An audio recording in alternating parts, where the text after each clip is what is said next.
कुमावत बेलदार वेब पोर्टलवर आपले स्वागत आहे. आता आपल्या समाजाचे भूषण स्नेहलताई ज्या MBBS MD असून MPSC पास झाल्या आणि त्या क्लास 1 या पदावर बसल्या आणि मग त्यांच्या भरपूर 2-3 परीक्षा पास झालेल्या आहेत. त्या MPSC झाल्यामुळे त्यांची आता मुलाखत घेण्यासाठी त्यांनी वेळ दिला आहे. त्याबद्दल आम्ही मुलाखत घेण्यासाठी आलेलो आहोत.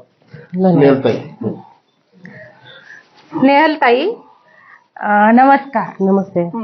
आपण स्वतःबद्दल थोडी माहिती सांगा. नमस्कार सगळ्यांना. मी डॉक्टर स्नेहल लक्ष्मणराव शेलार. मी नाशिक येथे राहते आणि माझं मूळ गाव हे बागलाण तालुक्यातील शेंबळी येथलं आहे.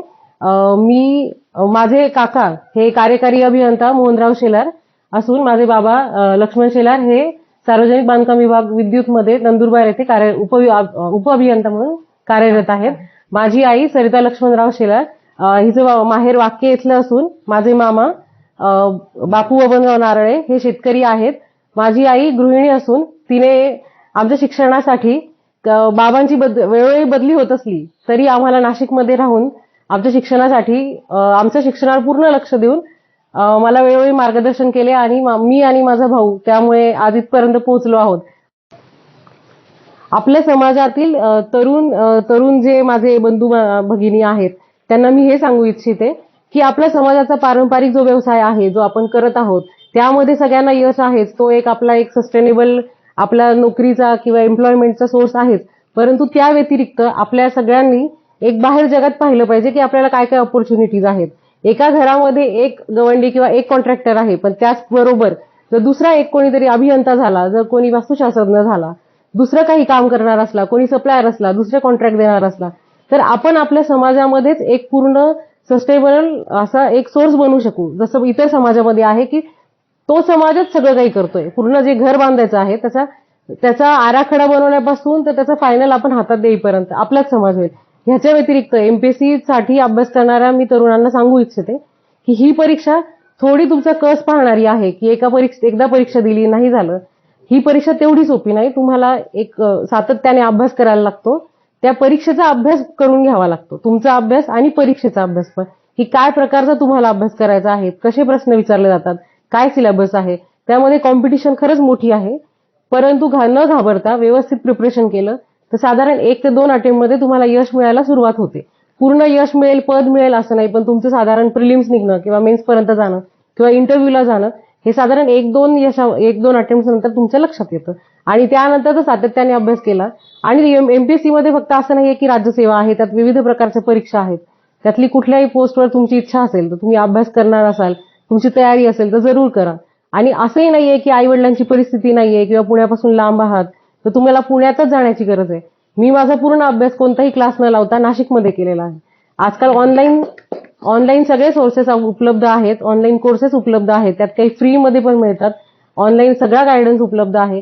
त्यामुळे कुठलाही बाऊ न करता किंवा काही आपल्याकडे कमी आहे, आपली परिस्थिती नाही, मला इंग्लिश येत नाही, असा कोणत्याही गोष्टीचा न्यूनगंड न बाळगता आपण या परीक्षेमध्ये यश संपादन करू शकता. आणि आपल्या आई वडिलांना शिवाय आपल्या समाजासाठी एक तुम्ही काहीतरी पिलर, एक स्तंभ तयार होऊ शकता, एक दीपस्तंभ तयार होऊ शकता. आणि याशिवाय मी आपल्या समाजातील मुलींच्या आई वडिलांना असं सांगू इच्छिते की मुलींच्या लग्नाची घाई न करता त्यांना शिक्षण आणि त्यांच्या पायावर उभं राहणं ही जी आजची गरज आहे त्याच्यासाठी तुम्ही तुमचं योगदान द्यावं. माझ्या आई वडिलांनी मला आजपर्यंत संपूर्ण योगदान दिलं आणि मी माझ्यावरून सांगते की आपल्या समाजातील सर्व मुलींच्या आई वडिलांनी देखील हेच करावं. कारण शिकलेली मुलगी घर पुढे नेते, तसं शिकलेली आणि तिच्या पायावर उभी राहिलेली मुलगी घर पुढे तर नेतेच, पण ते पूर्ण सुसंपन्न करते. आणि आज माझी इथे मुलाखत घेऊन आपल्या सर्वांना एक संदेश देण्यासाठी आपल्या कुमावत वेब पोर्टलने जी मला संधी दिली त्याबद्दल आपले देखील धन्यवाद. स्नेहलताई, MPSC परीक्षेबद्दल आपल्याला मिळालेल्या यशाबद्दल आपल्या समाजातील तरुणींना मार्गदर्शन करा. मी 2019 मध्ये महाराष्ट्र राज्य सेवा आयोगाच्या परीक्षांना सुरुवात केली अभ्यास करण्यासाठी. मी आधी बोलले तसं ज्यावेळी मी प्रॅक्टिस करत होते त्यावेळी मला असं लक्षात आलं की जर मी स्पर्धा परीक्षांमधून एका उच्च पदावर गेले तर मला मोठ्या समाजातल्या मोठ्या भागासाठी काम करता येईल. आणि डॉक्टर असताना आपण फक्त एक वैद्यकीय सेवा देऊ शकतो, पण या पदावर आल्यानंतर आपल्याला एक मोठ्या प्रमाणामध्ये मोठ्या वेगवेगळ्या प्रकारे आपण समाजाची सेवा करू शकतो. आणि ह्याच्यासाठी मला वेळोवेळी माझ्या आईबाबांनी, माझ्या काकांनी मार्गदर्शन केलं. आणि मी 2019 मध्ये पहिल्यांदा एमपीसीची परीक्षा दिली. त्यावेळी मी इंटरव्ह्यू पर्यंत पोहोचले होते, पण माझं 2 मार्काने नायब तहसीलदार पद गेलं होतं. त्याच्यानंतर मी 2020 ची परीक्षा दिली, जी कोविडमुळे खूप लांबली होती. आणि त्याच्यामध्ये माझा NTB प्रवर्गातनं पूर्ण महाराष्ट्रातनं प्रथम क्रमांक आला. आणि ह्या परीक्षेतून मी सध्या उपमुख्य कार्यकारी अधिकारी जिल्हा परिषद संभाजीनगर येथे कार्यरत आहे. तर हा माझा दुसरा अटेम्प्ट होता, परंतु मी त्याच्यानंतर पुन्हा एकदा 2021 चा अटेम्प्ट दिला, ज्याच्यामधून माझी मुख्याधिकारी वर्ग 1 पदावर निवड झाली होती. परंतु मी ते पद ग्रामीण जीवनातल्या ग्रामीण व्यक्तींसाठी काम करण्यासाठी म्हणून शहरी विकास न करता ग्रामीण विकासासाठीच बांधील राहावं म्हणून उपमुख्य कार्यकारी अधिकारी हे पद कायम ठेवलेलं आहे.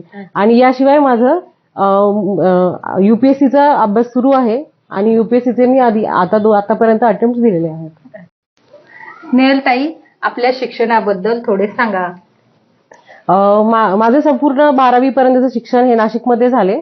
मी 10वी पर्यंत NDMVPच्या मराठा हायस्कूलमध्ये होते. 11वी 12वी मी KTHM कॉलेजमधून केलं. त्यानंतर मी मुंबईच्या सेट GS मेडिकल कॉलेज आणि KM हॉस्पिटल इथून MBBS केलं. त्यानंतर मी गव्हर्नमेंट मेडिकल कॉलेज नागपूर येथे PGचं शिक्षण घेतलं. आणि ह्याच्यानंतर प्रॅक्टिस करत असताना मग मी स्पर्धा परीक्षांकडे वळण्याचा निर्णय घेतला. अच्छा. नमस्कार ताई. नमस्ते ताई. तुमच्या दोघी मुलांनी फार यश मिळवले, त्याच्याबद्दल त्यांचं थोडंफार कौतुक आणि तुमचे 2 शब्द सांगा. मी सौ सरिता लक्ष्मणराव शेलार छल्लारे. मी स्नेहल आणि शंतनूची आई. माझ्या दोन्ही मुलांनी खूप यश मिळवलंय. स्नेहल ही माझी MPSCनं राज्यात प्रथम येऊन ती आज डेप्युटी CO म्हणून संभाजीनगर येथे कार्यरत आहे. आणि शंतनू हा आर्किटेक्ट झालाय. तो मुंबईच्या नामांकित म्हणजे IS कॉलेजमधनं झालाय. तो 2 वर्षापासून आता प्रॅक्टिस करतोय. स्वतःचं ऑफिस त्याने हे केलंय. त्या मुलांचं एवढं सगळं एज बघून खूप असं भारावल्यासारखं तर होत होतं, पण आता त्या गोष्टीची सवय झाली. त्यांना असं खूप यश आलेलं पाहून सगळ्या गोष्टींची मी वेळोवेळी मुलांची काळजी घेत गेली, त्यांच्या अभ्यासाकडे लक्ष देत गेली. माझ्या मिस्टरांची बदली होत होती, मी कधीच मुलांसाठी त्यांना म्हणजे कुठल्याच गोष्टीचं म्हणजे मुलांसाठी मी त्यांच्या सोबत गेली नाही. मुलांच्या प्रत्येक गोष्टीत परीक्षेच्या काळात मी त्यांची खाण्यापिण्याची सगळी काही काळजी घेतली. त्यांचं सगळं काही म्हणजे मुलांसाठीच मी माझं सगळं आतापर्यंतच वेळ देत गेली. आला गेला पाहुणा रावळा सगळं मी बघितलं. आणि मुलांनी त्या गोष्टीचा चीज केलाय. म्हणजे असं काही नाही की आई वडील करतायत आपल्यासाठी ना आपण काही नाही. मुलांनी माझ्या अतिशय कष्ट करून हे यश संपादन केलंय. आम्हाला अतिशय आनंद आहे आमच्या फॅमिलीतनं काय, पण आपल्या सगळ्या कुमावत समाजालाच अभिमानच आहे हा. आणि तुम्ही सगळ्यांनी आज येथे येऊन हा जो मला 2 शब्द बोलण्याचा आई म्हणून की मला म्हणजे माझ्या अंगावर काटे येत आहेत की ती किती त्या मुलांनी कष्ट घेतले. आणि स्नेहलचे कष्ट तर मी रात्रंदिवस बघितलेलेच आहेत. आणि काय म्हणजे मला बोलताना एकदम असं भरून येत आहे. तर सगळ्याच माता भगिनींना माझं सांगणं आहे की आपल्या मुला मुलींना आपण आपला जो काही वेळ आहे जेवढं काही शक्य आहे तर तेवढं त्यांनी द्यावं. आणि मुलांनी पण त्याचं चीज करावं. आई वडिलांचं स्वप्न पूर्ण करावं. आणि केल्याने होत आहे रे, आधी केलेची पाहिजे. एवढं. धन्यवाद. ते तर आहे. आताच स्नेहलताईंनी आपल्या सर्वांना जी सूचना केली, संदेश दिलेला आहे तो सर्वांनी अनुसरला. त्या सुद्धा थांबल्या नाही. त्यांनी 1 परीक्षा 2 परीक्षा वारंवार परीक्षा दिल्या. आज सुद्धा ते एवढ्या मोठ्या पदावर गेल्या, थांबलेल्या नाहीत. ते पुन्हा परीक्षा देणार आहेत. त्यांचे IS व्हायचं स्वप्न आहे, त्या दिवशी त्यांची वाटचाल चालू आहे. त्यामुळे सर्वांना सांगणं असंच आहे की आता तुम्ही सुद्धा आहे ना, एखादं अपयश आलं म्हणून थांबू नका. वारंवार परीक्षा द्या, तुम्हाला सुद्धा यश मिळेल.